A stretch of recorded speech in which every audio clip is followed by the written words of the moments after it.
सांसों की जरूरत है जैसे, सांसों की जरूरत है जैसे, बेखुदी के लिए बस एक सनम चाहिए, आशिकी के लिए बस एक सनम चाहिए, आशिकी के लिए। तो फ्रेंड्स, आप लोग कैसे हैं? शायद आप लोग एंजॉय के साथ अपना पढ़ाई जारी रखे होंगे। मैंने आपको पिछले वीडियो में समाज एवं साम्यवाद चैप्टर का एनालिसिस किए थे और वहाँ पर हमने आपको ये भी बताए थे कि मैं अब क्वेश्चन आंसर का एनालिसिस करूँगा। तो क्वेश्चन आंसर में पहला है आपका, जो कि यहाँ पर नहीं करवा रहे हैं आपको। पहला क्वेश्चन था, पूंजीवाद किसे कहते हैं या पूंजीवादी किसे कहते हैं। तो वो क्वेश्चन हम फ्रेंड्स उसी समय क्वेश्चन आंसर के जिस समय हम चैप्टर का एनालिसिस कर रहे थे उसी समय हम आपको बता चुके थे पूंजीवाद क्या होता है। तो पूंजीवाद होता है कि पूंजीपतियों का ही राज्य के संसाधनों पर अधिक दबदबा होता है। पूंजीवाद राज्य के संसाधनों पर पूंजीवादियों का ही अधिक दबदबा होता है और पूंजीपति जो होता है वो जो होता है संपत्ति के अधिकार को कायम रखना चाहता है। तो फ्रेंड्स, ज़्यादा देर ना करते हुए अब हम आते हैं खूनी रविवार से। खूनी रविवार क्या है, जो कि ये बोर्ड के दृष्टि से भी इम्पोर्टेंट क्वेश्चन है। खूनी रविवार क्या है? 9 जनवरी 1905 ईस्वी को गरीब किसान मजदूर तथा असहाय लोगों का एक समूह रोटी दो के नारा के साथ रूस के राजमहल की ओर जा रहा था। जार के लोगों की ये जार के जो था जार को लगा कि ये लोग राजमहल पर आक्रमण करने आ रहे हैं। जार ने बिना कुछ सोचे समझे उन निहत्थे गरीब लोगों पर गोली चलाने का आदेश दे दिया, जिसमें सैकड़ों लोग मारे गए। क्योंकि यह दिन रविवार का था, इसलिए इतिहास में इसे खूनी रविवार के नाम से भी जाना जाता है। तो फ्रेंड्स, खूनी रविवार किसे कहते हैं, खूनी रविवार क्या है, आप सीधे इसको लिख सकते हैं कि 9 जनवरी 1905 ईस्वी को रोटी दो का नारा लगाते हुए वहाँ के गरीब किसान जनता मजदूर रूस के राजमहल की ओर आ रहा था, लेकिन जार के लोगों ने बिना सोचे समझे उन निहत्थे मासूमों पर अंधाधुंध गोली चलवा दी, जिससे सैकड़ों लोग मारे गए।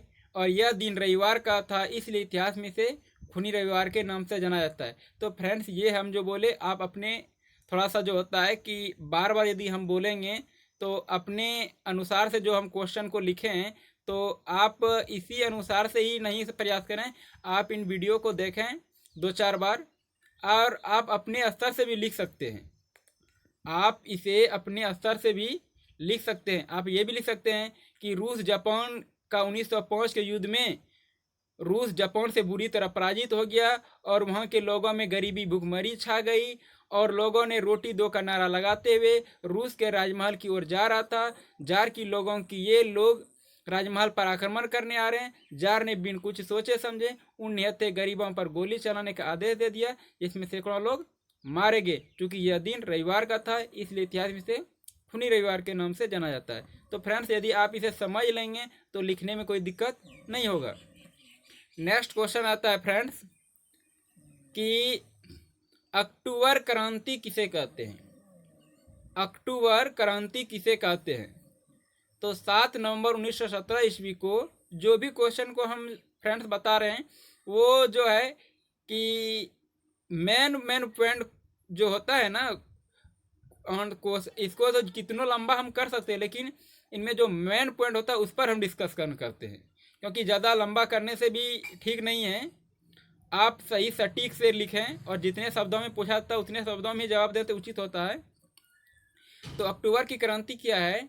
7 नवंबर 1917 ईस्वी को बोल्शेविक समर्थकों ने तत्कालीन केरेंस्की सरकार का तख्ता पलट कर दिया। पुराने रूसी जूलियन कैलेंडर के अनुसार क्योंकि यह माह अक्टूबर का था, इसलिए इसे अक्टूबर क्रांति भी कहा जाता है।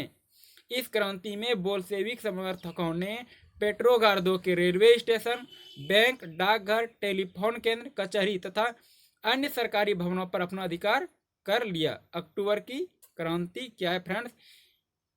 इनका यही हुआ राइट आंसर। नेक्स्ट है कि सर्वहारा वर्ग।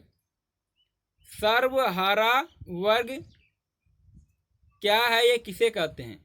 तो समाज का वैसा वर्ग जिसमें किसान, मजदूर तथा आम गरीब लोग शामिल होते हैं। समाज का वैसा वर्ग जिसमें किसान, मजदूर तथा आम गरीब लोग शामिल होते हैं उसे सर्वहारा वर्ग कहते हैं। शायद आप लोग समझ गए होंगे फ्रेंड्स। अब आता है कि रूसी क्रांति के दौरान बोल्शेविक सर्वहारा वर्ग का पक्षधर थे। ये भी बात आप लिख दीजिएगा कि रूसी क्रांति के दौरान बोल्शेविक सर्वहारा वर्ग के पक्षधर थे।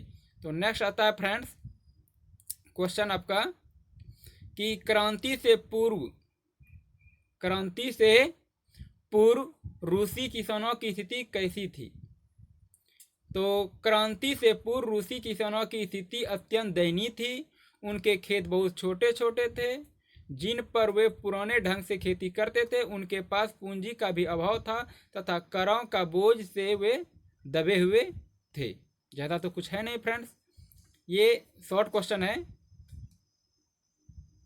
तो आप पहले शॉर्ट क्वेश्चन को समझ करके अपने दिमाग में बैठाएं, रट्टा नहीं लगाना है, समझना है। एक दो बार कॉपी पे लिखेंगे, बिल्कुल आपका कॉन्सेप्ट क्लियर हो जाएगा।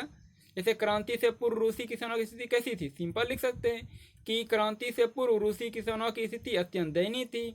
उनके खेत बहुत छोटे छोटे थे जिन पर वे पुराने ढंग से खेती करते थे। उनके पास पूंजी का भी अभाव था तथा करों का बोझ से वे दबे हुए थे। तो फ्रेंड्स ये शॉर्ट क्वेश्चन हो गया। अब हम लॉन्ग क्वेश्चन पे चलेंगे नेक्स्ट वीडियो में। तब तक आप इनको देखिए और एंजॉय के साथ अपना पढ़ाई जारी रखिए। तो